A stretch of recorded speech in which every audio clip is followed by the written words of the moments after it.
just before Obama was about to receive a briefing that contained no reference to significant Russian interference. That briefing was called off, and a high-level meeting of White House security officials was convened, after which Obama himself tasked them with a new assessment that would lean toward a more aggressive conclusion. The critical job of divining Russia's motives would be given to the CIA and Brent. See, the big attacker of the press in modern presidential history was Barack Obama, actually, who was I never defended Barack Obama on that. As you interested earlier, Piers, I never defended. I was interested earlier because you were talking about how Trump put people in cages and all this kind of thing. Do you know who deported the most people in American presidential history? Yes, Barack Obama, and I called him out. Do you know who also put lots of people in cages and separated families? Oh, that would be Obama. Megyn Kelly and Piers Morgan totally called out Barack Obama. They didn't just say he messed up, they showed how he's been pretending to be super cool for years. Kelly broke down all the times he said one thing but did another, like a detective solving a mystery. And Morgan? He just said it like it is, showing that Obama's fancy image is kind of fake. All that smooth talking, cool vibe, and big promises? Poof. They showed it's not as great as it seems. In the end, Obama looked less like a big hero and more like someone selling a shiny dream that wasn't real. In that paragraph, in the letters that were given to you, it just said paragraph about homosexuality. This has made a lot of news, but it turns out that he was writing to his then girlfriend, this is back in the younger years, about how he had repeated fantasies of having sex with men. Now, what do you make of this? It's like, is Barack Obama a gay man? Is he a bisexual? Have you seen that video? No. Pull that video up, because it's one of my favorites. How many illegal immigrants did Barack Obama deport in his 8 years as president? I don't know. Have a guess. No clue. No clue. Interesting, right? You don't know. I mean, I know it was a lot, but I don't know the exact number. Have a guess. I don't know. The answer is over 3 million. He was known as deporter-in-chief by Mexicans. Yes, and that was more than Trump. Way more than. Yeah. He deported way more than any. If you're liking this video, don't forget to hit subscribe and tap the bell so you don't miss more. Barack Obama worked hard to seem super cool, like he's always calm and has everything figured out. He gave big speeches and wrote books that made him look perfect. But when Megyn Kelly starts looking closely, that cool image starts to look like a fake light show. Obama's whole career was about looking good, not always doing good. His speeches sounded amazing, but when you really think about them, they didn't always make sense. His promises sounded big, but they didn't always happen. Kelly sees through all that and says it's like being sold something that's not what it seems. So here is Trump just now. He was just caught on camera saying, well, we'll play both of them in succession. Let her rip. The shot that you should be talking about is they caught President Obama absolutely cold. Tulsi Gabbard.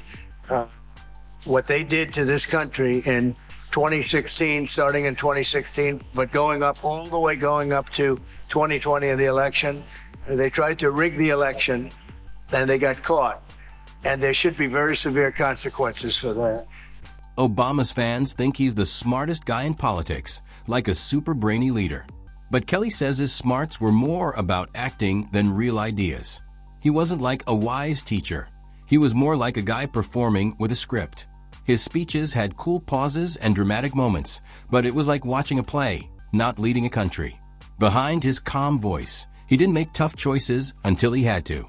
He cared more about looking good than fixing real problems.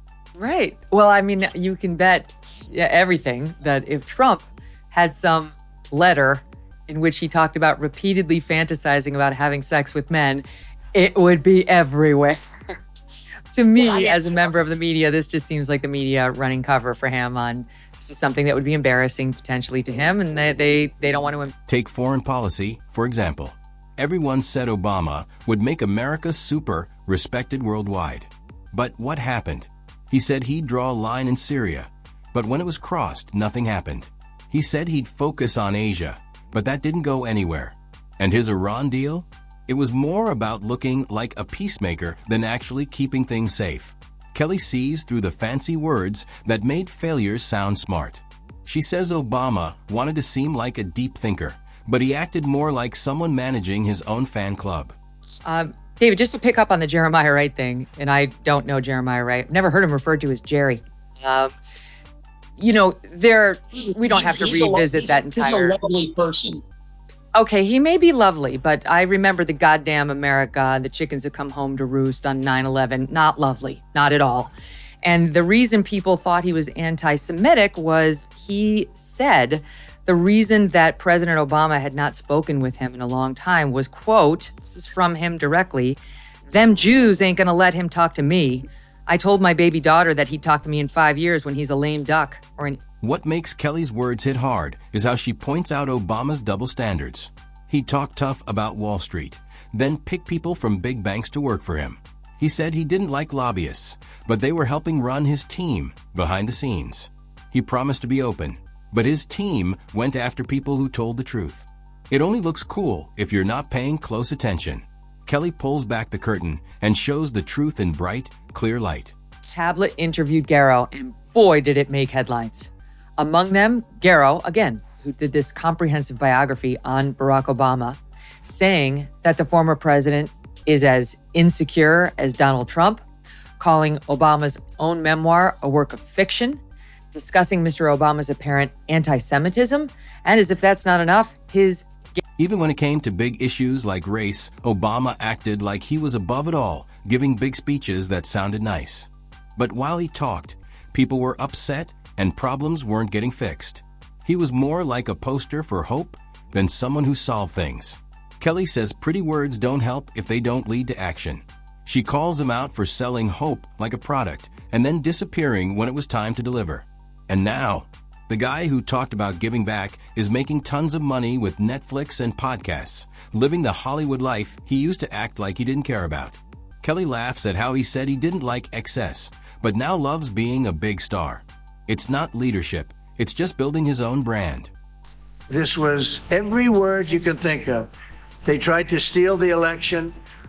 They tried to obfuscate the election. They did things that nobody's ever even imagined, even in other countries. You've seen some pretty rough countries. This man has seen some pretty rough countries, but you've never seen anything like that. And we have all of the documents. And from what Tulsi told me, she's got thousands of additional documents coming. I mean, there he is on camera saying he thinks Barack Obama is guilty of treason. And that is a word Tulsi used too. It may be too dramatic, but I don't know. I mean, it certainly is a threat. Piers Morgan jumps in with his sharp British style, cutting through Obama's big image. He calls Obama the best at selling something average, while others thought he was a genius. Piers says he was just good at making okay stuff look amazing. He'd set easy goals and then act like he did something huge. Together, Kelly and Morgan are like a team. Kelly points out all the ways Obama didn't match his words, and Piers reminds everyone that being charming doesn't mean you're great. They take apart his legacy with clear facts, showing that his cool vibe was just a cover for missed chances and self-promotion. Once they start digging into his time as president, his shiny image starts to look like a cheap toy under bright lights. The most bombs in a calendar year in American history. Oh, President Barack Obama, Yeah. right? Including drone programs and so on, right? Who got elected in 08-09 on shutting down Guantanamo Bay? Because as a former lawyer, he believed it was an illegal institution. Barack Obama. What is still open today? Guantanamo Bay. Correct. Etc., etc., etc.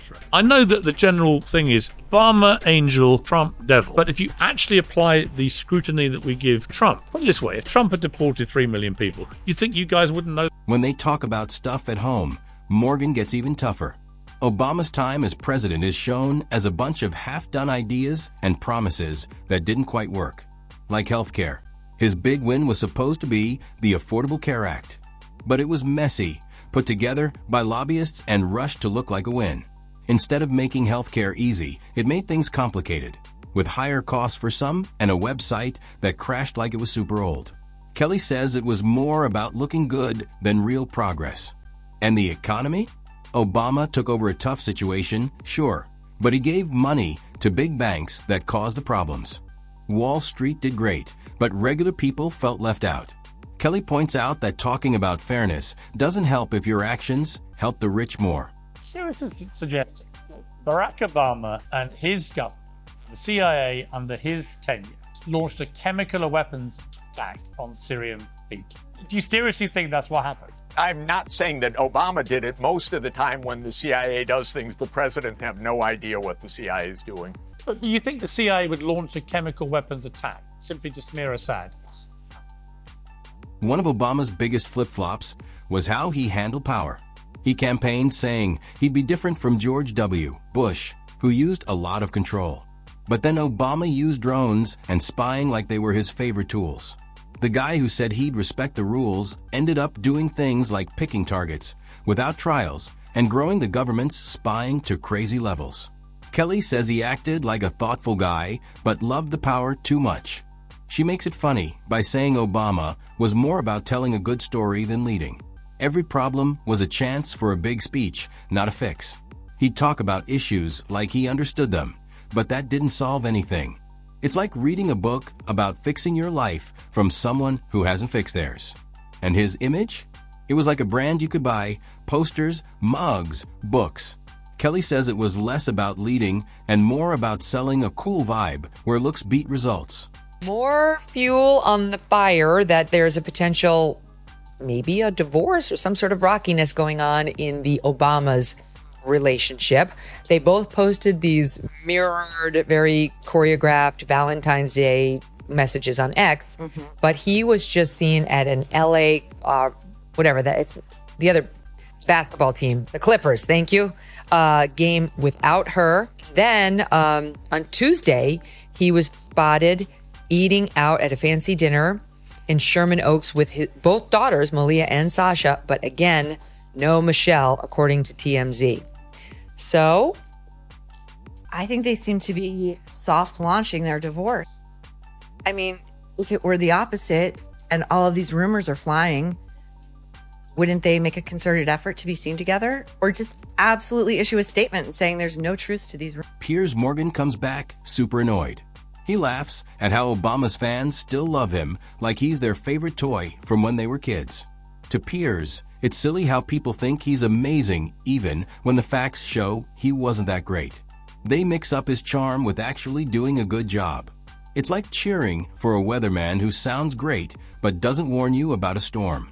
Morgan says charm doesn't fix roads, pay bills, or make other countries respect you. Obama was a big deal as a person.